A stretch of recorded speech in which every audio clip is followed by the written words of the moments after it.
जया निजेल्या ते वैराग्य उपासी.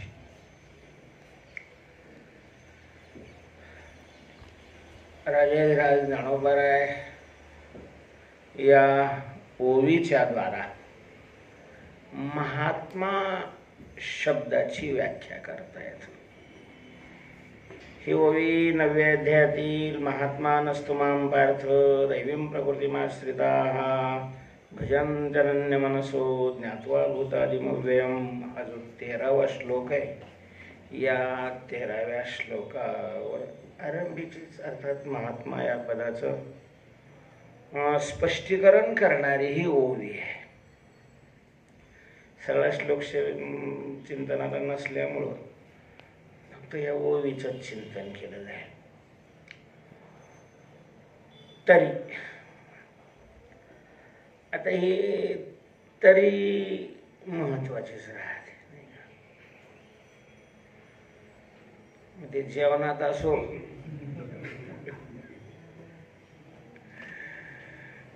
का प्रवचनात असो, तरी हे जरीच्या नंतर येते. तर तरी या शब्दाचा अर्थ कळण्याकरता आपल्याला जरी काय आहे ते समजून घ्यावं लागेल. 12व्या श्लोकामध्ये भगवंतांनी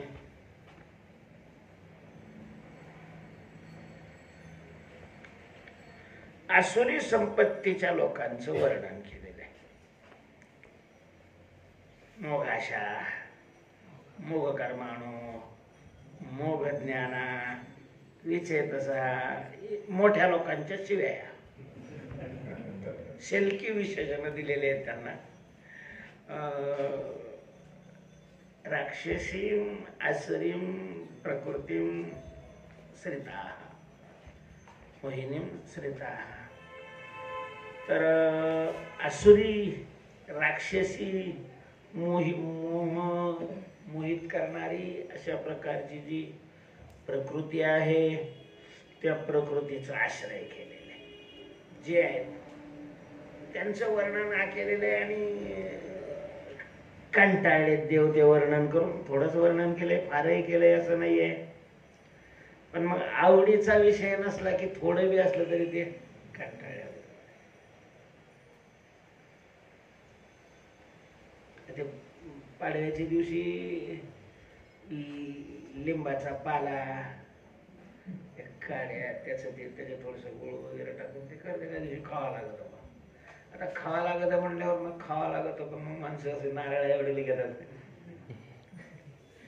ते वाटे पुढं का ते थोडं घ्यावा.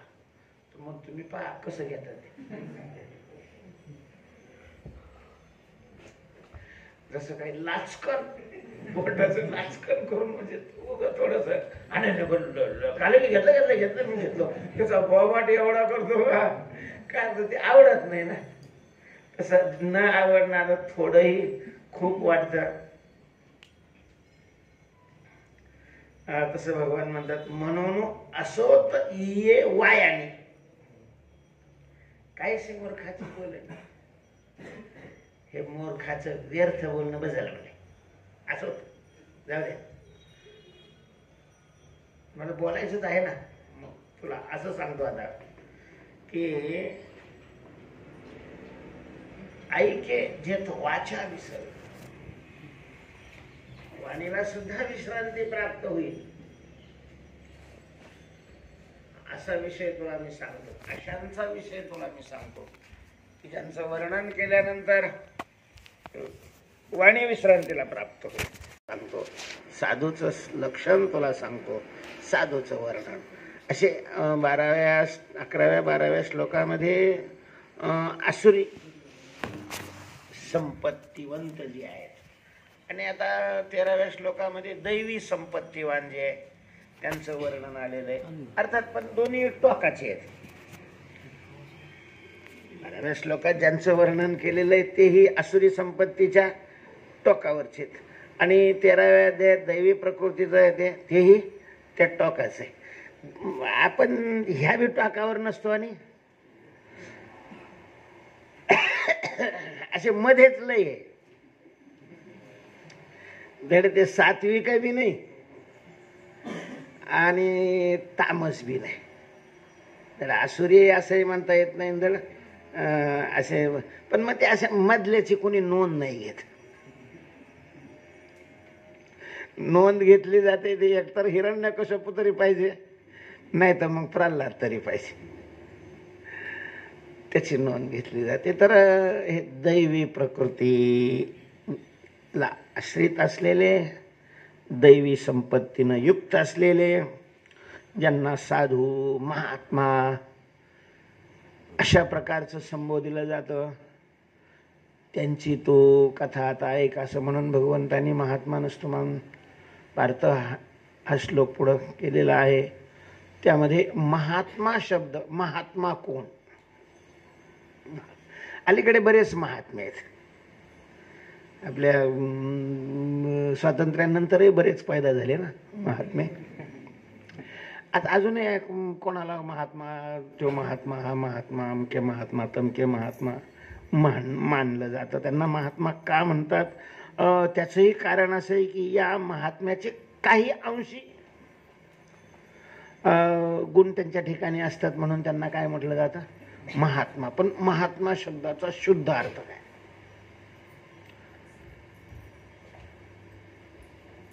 का महात्मा? आता महान आत्मा, मह शब्दाचा अर्थ मोठा असा आहे, आणि आत्मा म्हणजे स्वरूप. आत्मानात्म विचार, आत्मा ब्रह्म विचार. तर जीवाचं जे मूळ स्वरूप आहे त्याला आत्मा म्हणतात बा. अंतःकरण अधिष्ठान चैतन्य, आणि त्याला त्या आत्म्यात काय महान लघु. म्हणून इथं आत्मा शब्द हा सच्चिदानंद स्वरूप असणारं जे तत्व, त्या तत्वाकरता नाही आलेला. आत्मा शब्दाचा वास्तवार्थ तोच आहे, त्यालाच आत्मा अशा प्रकारचं म्हटलं जातं. आत्माच ब्रह्म वेदामध्ये म्हटलेलं आहे. आत्मा म्हणजेच ब्रह्म आहे.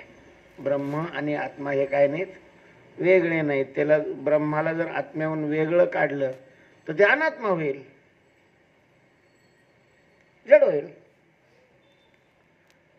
परिच्छिन्न होईल, विनाशी होईल, म्हणजे ब्रह्म राहणार नाही.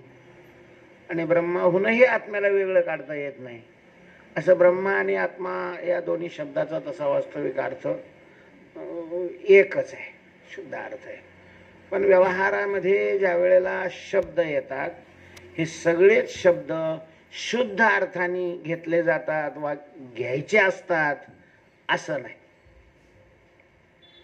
कधी त्याचा पारिभाषिक अर्थ घ्यावा लागतो, कधी त्याचा रूढ अर्थ घेतला जातो, कधी त्याचा लाक्षणिक लक्षार्थ ज्याला म्हणतात लाक्षणिक दृष्टीने अर्थ घेतला जातो, कधी गौणीवृत्तीने त्याचा अर्थ घेतला जातो, कधी व्यंजनावृत्तीनेही त्याचा काय घेतला जातो? अर्थ घेतला जातो. तर प्रसंग पाहून अर्थ करावा लागतो. म्हणून सगळ्याच ठिकाणी शक्य अर्थ घेतला जातो असं नाही. अर्थ स्वीकारत असताना वक्त्याची इच्छा ही बलवान असते, त्यालाच तात्पर्य असं म्हणतात. वक्त्याची जी इच्छा असते, अपेक्षा असते, या शब्दातून समोरच्याला हा बोध व्हावा. कारण जे बोललं जातं ते समोरच्याला कळण्याकरता बोललं जातं ना. शब्दाने कळणं त्याला शब्दबोध म्हणतात, वाक्यार्थ ज्ञान अशा प्रकारचं म्हणतात. आणि त्या शब्दबोधामध्ये शब्दापेक्षाही वक्त्याची इच्छा महत्वाची असते. ओ वेळ झालेला आहे, काय गप्पा मारत बसले, चला बरं ताटं वाढलेली आहेत, ताटावर बसा. हे वाक्य तर चौकडे तुम्ही ऐकलेलं असेल, चौकडे हे उच्चारलं जातं, ताटावर बसा. ताट वाढून ठेवलेले, ताटावर बसा. आता ताटावर बसा याचा सरळ सरळ शक्य अर्थ जर आपण घेतला, ताट कशाला म्हणतात? ज्याच्यामध्ये खाण्याचे पदार्थ वाढलेले जातात. पोळी वाढलेली आहे, भात वाढलेला आहे, वरण वाढलेलं आहे, भाजी वाढलेली आहे. हे ज्या भांड्यामध्ये वाढलं जातं त्या भांड्याला काय म्हटलं जातं? ताट म्हटलं जातं. मग ते गोल असेल, चौकोनी असेल, खाण्याचं असेल, बिना खाण्याचं असेल, त्याला ताट म्हटलं जातं. किंवा मग पत्रवाळी का असत नाही, त्यालाही काय म्हणतात? ताटच अशा प्रकारचं म्हणतात ना, ताट. वर कायला म्हणतात? ताटावर. त्याच्या वरती ऊर्ध्व देशाला वर म्हटलं जातं. आणि आता बसा कशाला म्हणतात हे काही सांगायला पाहिजे का? बुड टेकणं त्याला बसा म्हणतात. मग आता ताटावर बसा या शब्दाचा शक्यार्थाने अर्थ घेतला तर सरळ सरळ त्या ताटावर मांड घालायची. पण असं कोणी करतं का? आणि असं केलं तर त्याला कोणी शहाणं म्हणेल का? कमाल आहे तुमची. रामाने बापाचं वचन खरं करण्याकरता राज्याचा त्याग केला, 14 वर्ष वनवास घेतला. त्या रामाचे आम्ही वंशज आहे आणि आमचा पप्पा सांगतोय ताटावर बसा. तुम्ही एवढंही करू शकत नाही, बापाचं वचन सार्थ करू शकत नाही. तुला काय सांगितलं बापाने? सांगितलं. हा, मग त्यांना विचारा ना, ताटावर बसा म्हणले बाबा. तर तिथं तसा अर्थ घेतला जात नाही. जरी तसा अर्थ असला तरी अर्थ तसाच आहे त्याचा, पण तो घेतला जात नाही का? तर ते त्यांचं तात्पर्य नाही. कारण जीव घालायचे त्यांना, आणि मग ज्याच्यात जेवण वाढलेले त्याच्यावर बसा कसं काय म्हणतील ते? ते तसंच म्हणले. तर मग तात्पर्य ते नाहीये. ताटावर शब्दाचा अर्थ ताट समोर करून बस अर्थ घेतला जातो. हा अर्थ शक्य अर्थ नाहीच आहे, हा लक्षार्थ आहे. ताटाच्या संबंधी असणारी जी मागची जागा आहे त्या जागेवर बसा. जहद लक्ष नाही, पुन्हा ती बी नाही का? अजहद नाही का भागत्याग नाहीये, जहद लक्ष नाही. तर काही ठिकाणी लक्षार्थ घ्यावा लागतो का? तर तिथं शब्दापेक्षाही शब्दाचं उच्चारण ज्यांनी केलेलं आहे त्यांच्या तात्पर्याला महत्व आहे. तात्पर्याला.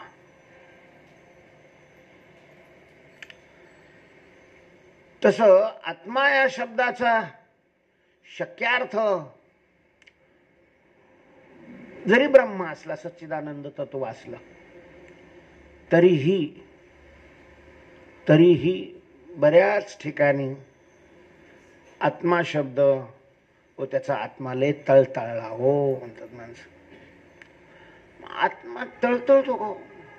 आत्म्याच्या ठिकाणी तळतळणं अशा प्रकारचा विकार असू शकतो का? तो तर निर्विकार आहे. मग आत्मा तळतळला म्हणतात, तर तिथं आत्मा या शब्दाचा अर्थ जीव असा आहे, अंतःकरण अशा प्रकारचं आहे. मग कुठं शरीराला आत्मा म्हटलेलं आहे, कुठं अंतःकरणाला आत्मा म्हटलेलं आहे, कुठं संघाताला आत्मा म्हटलेलं आहे. काही ठिकाणी तर मुलाला सुद्धा काय मानतात? आत्मा अशा प्रकारचं मानलं जातं. म्हणून आत्म्याचे 3 प्रकार केले वेदांत शास्त्रामध्ये: मुख्य आत्मा, गौण आत्मा आणि मिथ्यात्मा. तर इथं आत्मा शब्द आलेला आहे महात्मा याच्यामध्ये, आणि त्याच्यामुळे सच्चिदानंद हा आत्मशब्दाचा अर्थ इथं घेता येत नाही. काय त्याला महा हे विशेषण लावल्यामुळं. तर तो आत्मा मोठा नाही, लहान नाही, आपरा नाही, कसाच नाही. त्याला असा आहे अशा प्रकारचं वर्णन शब्द करू शकत नाही. तो शब्दातीत आहे.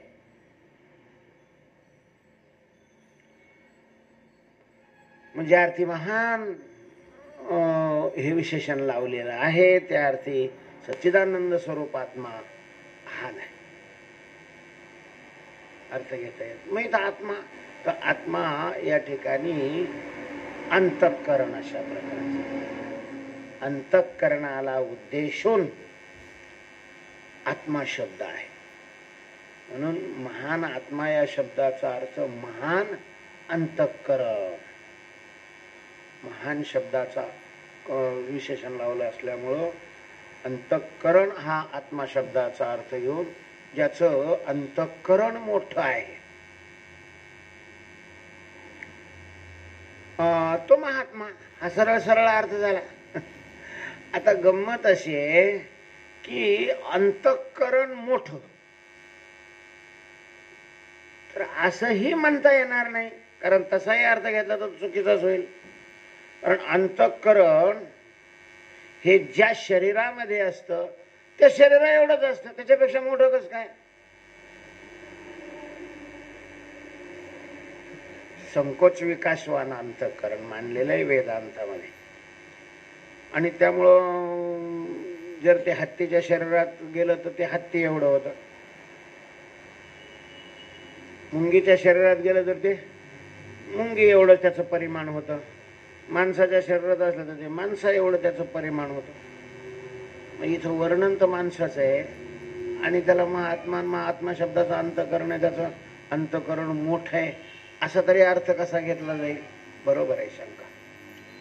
कारण हा महान शब्द जो आहे, मोठा हा शब्द जो आहे, तर तो देशत्व यावत छेदाने नाही घेतलेला, स्वीकारलेला. देशत्व यावत छेदाने नाही.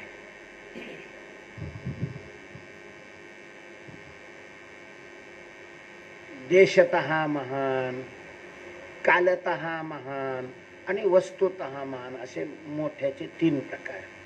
काही देशाने मोठे असतात, काही कालाने मोठे असतात आणि काही स्वरूपाने काय असतात? मोठे असतात. वस्तुरूपाने ते मोठे असतात. मग या ठिकाणी या ठराविक मंडळीला भगवंतांनी महात्मा म्हणलेलं आहे, तर ते कोणत्या दृष्टीने महात्मा म्हणले, तर ही जबाबदारीच त्याचं विश्लेषण करणारावर असते. अक्षेपस्य समाधानम व्याख्यानम पंचलक्षणम. व्याख्यान कशाला म्हणतात? तर पदच्छेद पदार्थोक्ती विग्रहो वाक्य योजना अक्षेपस्य समाधानम व्याख्यानम पंचलक्षणम. पदाचा अर्थ, पदात संधियुक्त पद असेल तर त्या संधियुक्त पदाची फोड करणं, समास असेल तर त्याचा विग्रह करणं, त्या पदात वाक्यातील प्रत्येक पदाचा अर्थ सांगणं,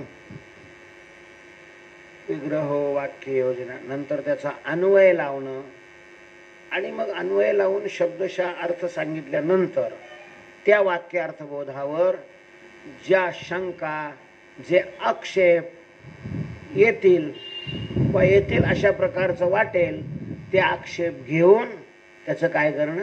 निरसन करणं. याचं नाव व्याख्यान करणं.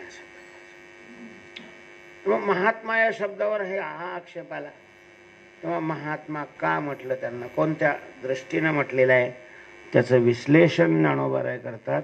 तर तरी तेव्हा आता साधूचं वर्णन करायचं आहे, तर मग आहे का आता साधूचं वर्णन? तुम्ही दुर्जनाच्या वर्णनाला कंटाळलेले आहात, तर तुम्ही आता काय करा, साधूचं वर्णन ऐका. तरी जयाचे चोखटे मानसी, जयाचे चोखटे मानसी, तर त्या अंतःकरणाला जे महान म्हटलं, तर त्याच्या शुद्धतेवर मानवामध्ये, अध्यात्मामध्ये, विचारवंत लोकांमध्ये, विचारवंत म्हणजे विचारच वंतचा, म्हणजे जे अविचारवंत आहे त्याला आता अलीकडे जास्त विचारवंत मानलं जातं. तो विचार शब्दाचा वास्तव जो अर्थ आहे, तशा प्रकारच्या विचाराने जे संपन्न आहेत त्यांना काय म्हणतात? विचार. विचार म्हणजे विविनक्ती ती विचार, ज्याच्यामध्ये पृथक्करण असतं, योग्य अयोग्य, विनाशी अविनाशी, ग्राह्य अग्राह्य, प्रवृत्तींच निवृत्तींच, कार्याकार्ये भयाभये, बंधम मोक्षांच या व्यक्ती, बुद्धीचा पार्थ सात्विकी. त्याला विचार म्हणतात. ज्ञानोबांनी दृष्टांत दिलेले आहेत विचारा करता. जाऊ द्यात, तो विषयांतर होईल आपलं. इथं या ओविषयी त्या विचाराचा काही संबंध नाही, पण मी विचारांतर तिकडे विचार केला. तर जी विचारवंत मंडळी आहे त्यांनी माणसाचा मोठेपणा, तो मोठेपणा ठरवण्याकरता जे अवच्छेदक स्वीकारलेलं आहे, जे परीक्षेचं साधन स्वीकारलेलं आहे, जे माप अशा प्रकारचं स्वीकारलेलं आहे की काय असल्यानंतर तो मोठा असतो आणि काय नसल्यानंतर तो छोटा असतो, असं मोठेपणाचं जे माप आहे तर ते शरीरावरून नाही. शरीर उंच पुरा असलं, धपक्या हाताळ्यासारखा असला म्हणजे तो मोठा आहे असं नाही मानलं तर त्याचा व्यवहारातही मानलं जात नाही. पण व्यवहाराची मापकं वेगळी आहेत आणि अध्यात्मातली मापकं वेगळी आहे म्हणण्यापेक्षा विचारवंताची मापकं वेगळी आणि अविचारवंताची मापकं वेगळी. व्यवहारामध्ये पैसा हे अवच्छेदक मानलं जातं मोठं ठरवण्याचं. व्यवहारामध्ये सत्ता हे मापक मानलं जातं मोठा. व्यवहारामध्ये बळ यालाही मापक अशा प्रकारचं मानलं जातं. ही व्यावहारिक मापक आहेत मोठेपणाची. विचारवंतामध्ये नाही ती मानली जात. वैचारिक दृष्टीनं अध्यात्माच्या दृष्टीनं मोठे मंडळी हे जे श्रेष्ठत्वाचं मापक मानतात तर ते अंतःकरणाच्या शुचितेला, पावित्र्याला, शुद्धपणाला. कोण मोठा आहे त्याचं अंतःकरण किती स्वच्छ आहे. आता स्वच्छ म्हणजे घाण कमी आहे. अंतःकरणात जी घाण असते ती प्राधान्याने विकाराची घाण आहे. त्यामुळं ज्याचं अंतःकरण विकाराने जेवढं रहित असेल त्याला, म्हणून तर एकदा सगळे ऋषी एकत्र बसले. काय कुंभ होता का काय कोणास ठाऊक, मेळावा, पण ऋषींचा मेळावा. आणि मग त्या मेळाव्यामध्ये कुठं त्या याला नैमिषारण्यात सहज विषय निघाला, श्रेष्ठ देव कोणता, मोठा देव कोणता, श्रेष्ठ मोठा देव कोणता. आता ते अनेक ऋषी आले आणि मग कोणी कोणाचा उपासक, कोणी कोणाचा उपासक, कोणी कोणाचा उपासक, आणि ज्याचा जो उपासक आहे तो त्याला काय मानणार, साहजिकच आहे, निसर्गतःच आहे, तो त्यालाच मोठा मानणार नाही का. आता राजकारणामध्ये सुद्धा ज्या पक्षात जो असतो त्या पक्षाला, त्या पक्षातल्या नेत्याला, म्हणजे त्या पक्षात जोपर्यंत आहे तोपर्यंत तो त्यालाच मोठा मानतो ना. बदलल्यावर मग म्हणतो माझी लय तिथं घुसमट झाली, अमकं झालं तमकं झालं, पण अगोदर तर त्यालाच तो मोठा मानत असतो. तसं संप्रदायामध्ये उपासकामध्ये तसंच. जे शंकराचे उपासक होते त्यांनी सांगितलं शंकर मोठे. कोणी गणपतीचे उपासक झाले होते त्यांनी सांगितलं हे पहा आता भाद्रपद महिना जवळ आलेला आहे, फाजीलपणा करायचा नाही, गणपती मोठा आहे. कोणी कशाचं, कोणी कशाचं, कोणी मसुबाचा उपासक, कोणी कशाचा उपासक, त्याच्या दृष्टीनं तो मोठा, प्रत्येकाच्या दृष्टीनं आपापला देव कसा मोठा आहे ते लगे उदाहरणं फिदारणं देऊन मग प्रत्येकाची व्याख्यानं सुरू झाली. माझं एकमत होईना गेलं. मग काय करायचं ते म्हणे असं नाही, परीक्षा घ्या आणि मोठेपणाच्या परीक्षेमध्ये जो पास होईल तो मोठा.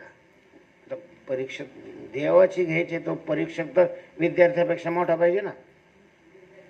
नाहीतर ज्याला ज्या विषयातलं काहीच ज्ञान नाही ते त्या विषयाची मुलाखत घेतात, त्याला त्याच्यातला गंधही नसतो, त्या विषयातला त्याला काय नाही गंधही अशा प्रकारचं ते मुलाखत घेतात. काय ह्याला काय विचारणार आहे, त्याला काय कळतं त्याच्यातलं.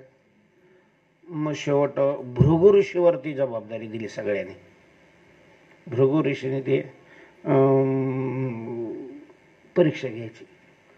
मग त्यांनी निकष ठेवला होता की विकारावर ज्यांनी विजय मिळवलेला आहे त्याला आपण मोठं ठरवू. आणि मग त्यांनी विकारामध्ये पहिला विकार काम आहे, पण कामाही पेक्षा क्रोध आणखीन श्रेष्ठ आहे. कारण इतिहास असा आहे की कामाला जिंकलेले क्रोधाच्या आहारी गेलेत. त्याने मग त्यावेळेस अहंकाराला नाही घेतलं त्यांनी. खरं तर अहंकार त्याच्यापेक्षा बी काय बलवान आहे, पण कदाचित आता यांचाच गेला नसेल त्याच्यामुळं मग आपले त्यांनी त्यांच्या आवाक्यातलं घेतलं, क्रोधावर विजय मिळवलेला आहे. बस मला एवढंच, पुढचं सांगायची काही गरजच नाहीये. मोठेपण जे ठरवलं जातं तर ते निर्विकारतेवर ठरवलं जातं, अंतःकरणाच्या निर्विकारतेवर. आणि निर्विकारता म्हणजेच शुद्धता, शुचिता, पावित्र्य. ज्ञानोबरांनी महात्मा या शब्दाचं विश्लेषण करण्याकरता जे माध्यम निवडलेलं आहे ते माध्यम काय आहे? चोखटे मानसी, ज्याचं मन चोखट आहे, चोखट म्हणजेच शुद्ध आहे, पवित्र आहे, अत्यंत शुद्ध अशा प्रकारचं आहे. संतांची वर्णन करत असताना अनेक ठिकाणी ज्ञानोबारांनी त्यालाच समोर जय जय हो शुद्धे, जय जय देव निर्मळ, निज जनाखिल मंगळ, जन्मजरा जलजाळ प्रभंजन. निर्मळ, चोखट, शुद्ध, पवित्र, पवित्र सोवळी एकतीच भूमंडळी. तर मन शुद्ध, शुद्ध असणं म्हणजेच विकारावर ज्यांनी काय केलेलं आहे, नियंत्रण मिळवलेलं आहे, प्रभुत्व मिळवलेलं आहे, विकारांना आपल्या अधीन केलेलं आहे, विकार पराजित केलेले आहेत, विकाराला घालवून दिलेलं आहे, अशा प्रकारचं मनच काय असतं, पवित्र असतं. म्हणजे असं वास येतो अंगात जवळून गेल्यावर म्हणजे त्याचं मन पवित्र असतं असं नाहीये. ते तर चमडीवर लावलेलं एक द्रव्य आहे. वरच्या चमडीचा ना आतल्याचा काय संबंध असतो असं काही नाहीये ना. हा, त्याच्या वर्तनाचा आणि आतला संबंध असू शकतो. कारण विचार, माणसाचं जसं मन असेल तसे विचार निर्माण होतात, आणि जसे विचार असतील तशा प्रकारची काय असते, कृती असते. तेही स्वाभाविक घडत असेल तर, नाटक करत असेल तसं नाहीये. कारण आता नाटक करणं लय सगळ्यालाच जमत आहे. असं काही नाही की ते पिक्चर मध्ये काम करतात तेच फक्त काय आहे, अभिनय करतात. प्रत्येकाला घरी रोज अभिनय करावा लागतो. कोणाला नातवा पुढे करावा लागतो, कोणाला पोरा पुढे करावा लागतो, कोणाला पत्नी समोर करावा लागतो, कोणाला पती समोर करावा. सगळेच नाटक करतात, काही प्रश्न नाहीये. तर तसं नाटक म्हणून करत असेल ते स्वभावतः क्रिया होत असेल तर मग त्या क्रियेवरूनही त्या माणसाचं मन लक्षात येतं.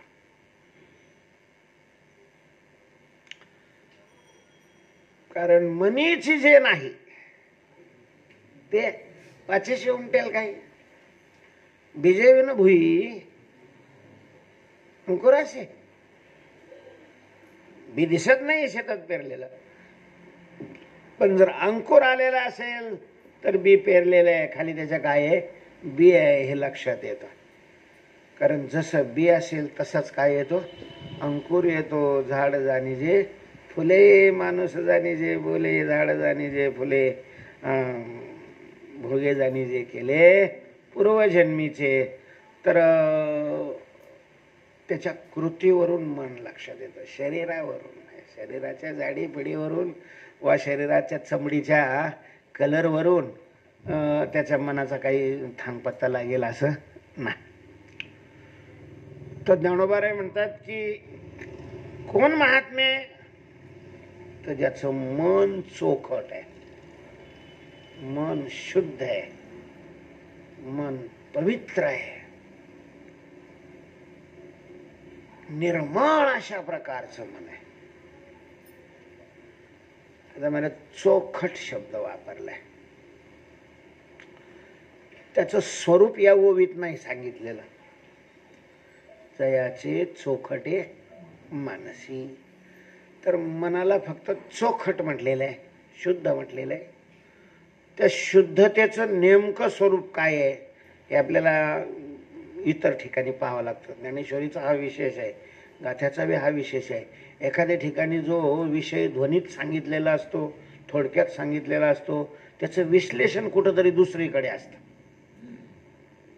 इथं नुसतं मनाला चोखट शब्द विशेषण दिलं आणि विषय संपवलेला आहे.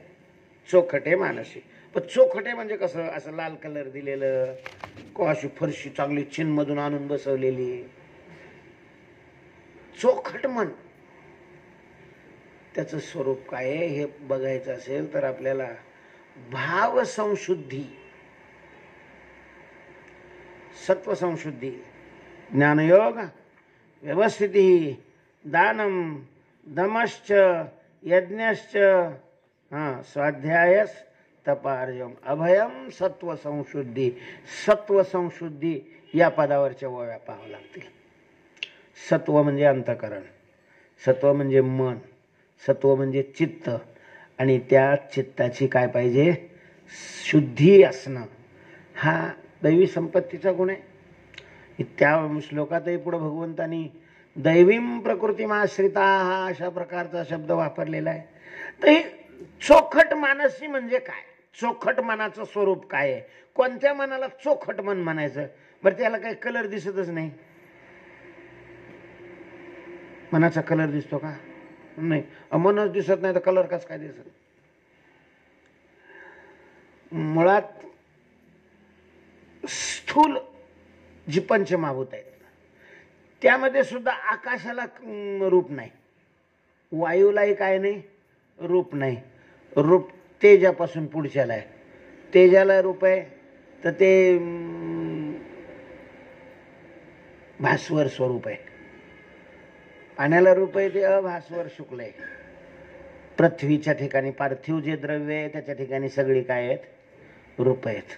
पण हे पंचीकृत पंचमहाभूताच्या ठिकाणी असणार आहे पृथ्वीला. अपंचीकृत ह्याच्या ठिकाणी तर हे काय नाहीत, रूपच नाही, डोळ्याचा विषयच नाही तो. अपंचीकृत भूत आणि अपंचीकृत भूताचं कार्य, भौतिक पदार्थ, अपंचीकृत भौतिक पदार्थ हे दिसतच नाहीत. त्यामुळे मन दिसत नाही. कुठे दिसतं नाही. सगळं मन, माझ्या मनात हे आलं, माझ्या मनात ते आलं, माझ्या मनात असं येतंय, माझ्या मनात कुठे आहे तुझं मन, कसलं आहे, कसलं आहे मन, कुठं बघितलं काय दिसत मला. तर मग हे सत्व संशुद्धी कसं ओळखायचं, तर ज्ञानोबारा लिहितात ओव्या पा. आता सत्वशुद्धी जे म्हणजे ते ऐशा चिन्नी जाणीजे तरी जळे न विझे राखून निजे. सत्वशुद्धी ज्याला म्हणतात म्हणजेच अंतःकरण शुद्ध ज्याला म्हणतात, चोखट मानस ज्याला म्हणतात, ते अशा लक्षणांनी समजून घ्यावं.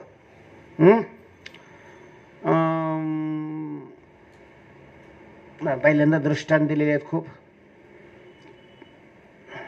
तर तैशी संकल्प विकल्पाची ओढी, सांडोनी रजतमाची कावडी, भोगिता निज धर्माची आवडी, बुद्धी उरे.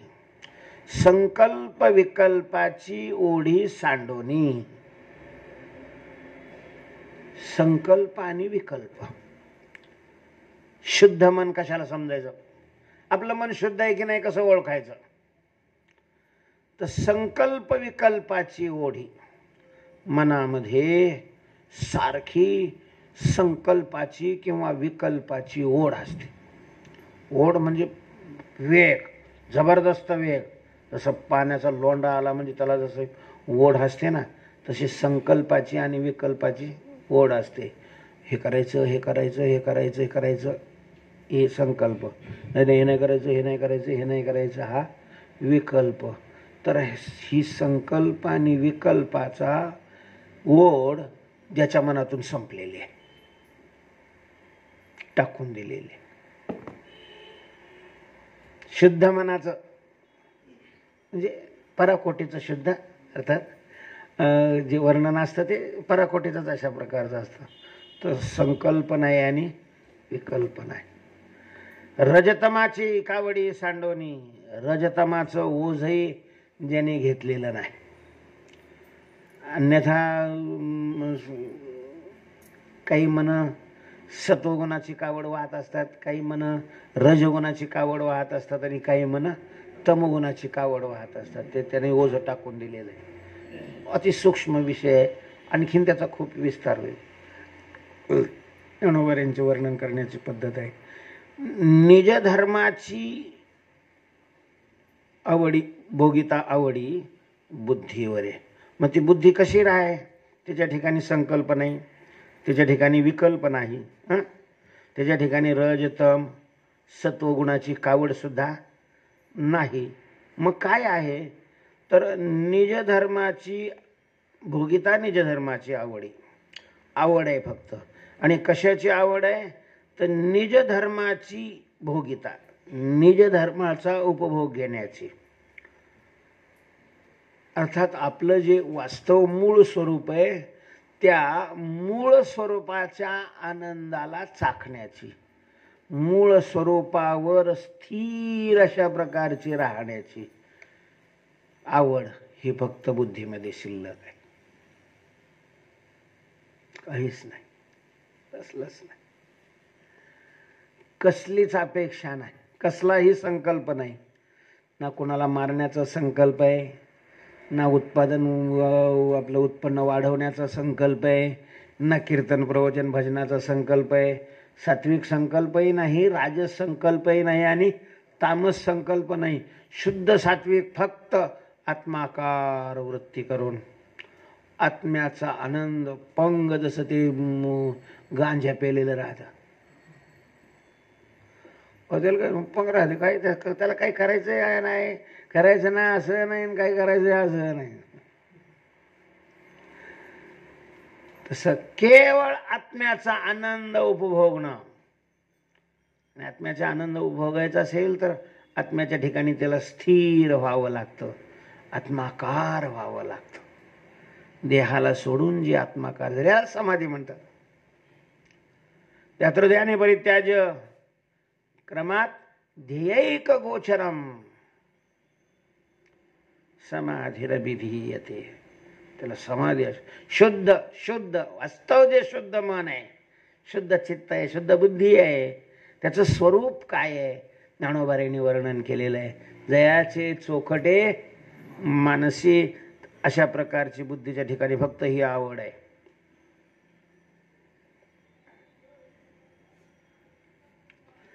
इंद्रिय वर्गी दाखविलिया, विरुद्ध अथवा भलिया, विस्मय काही केलिया नुटी चित्ती. चित्तामध्ये, मनामध्ये इंद्रियाच्या वर्गानं, इंद्रियाच्या समुदायानं दाखवलेला जो विषय आहे, अर्थात तो विषय मग अनुकूल असेल किंवा प्रतिकूल असेल, आपल्या विरुद्ध असेल किंवा आपल्याला अनुकूल अशा प्रकारचा असेल, काही दाखवलं म्हणजे रसमलाई दाखवलेली असो किंवा सापाचं पिल्लू दाखवलेलं असो, डोळा दाखवतो ना, समोर असलेल्या वस्तूला दाखवतो तो. एक विरुद्ध आहे आणि एक भला आहे. इंद्रियवर्गी दाखविलिया, विरुद्धात्वा बलिया. कोणी एखादी स्तुती करणार आहे ते कानाने दाखवलं, तर कोणी एखादा काय करतोय निंदा करतोय ते कानाने दाखवलं. एक भला आहे आणि एक विरुद्ध अशा प्रकारचं आहे. असं इंद्रियवर्गी दाखविलिया, विरुद्धात्वा भलिया, विस्मय काही केलिया नुटी चित्ती. काही केलं तरी चित्तामध्ये अस्थिरता निर्माण होत नाही. मग भलं दाखवलं डोळ्यांनी तरी अस्थिरता निर्माण होत नाही आणि विरुद्ध दाखवलं तरीही अस्थिरता निर्माण होत नाही.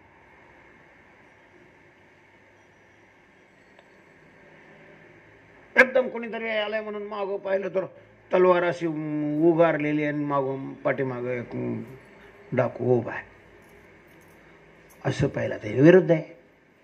पण तरीही विस्मय काही केली, आश्चर्य निर्माण होत नाही. त्याला म्हणतात शुद्ध चित्त. गावा गेली या वल्लभ तेवी सत्स्वरूप रुचलेपणे, बुद्धीचे जे ऐसे अनन्य होणे, ते सत्वशुद्धी म्हणे केशी हंता.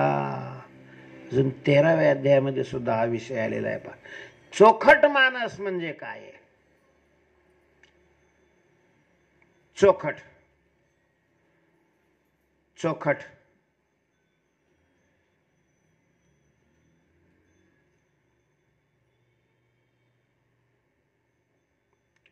जसं काचेच्या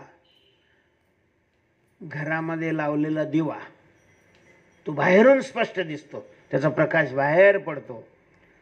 तसं ज्याच्या चित्तातला विवेक असा बाहेर पसरला जातो.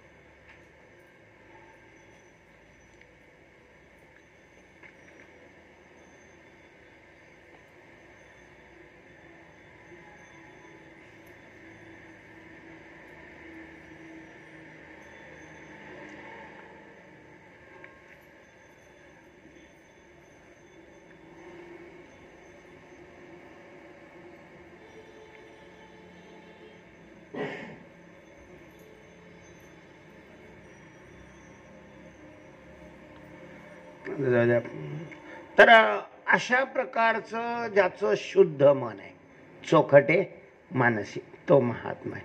मग त्याला महात्मा काय म्हटलं तर त्याचं कारण आहे.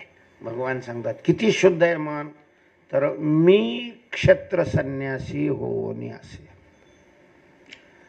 त्याच्या चित्तामध्ये मी असतो असं नाही, तर क्षेत्र संन्यास घेऊन मग त्या चित्तात राहतो.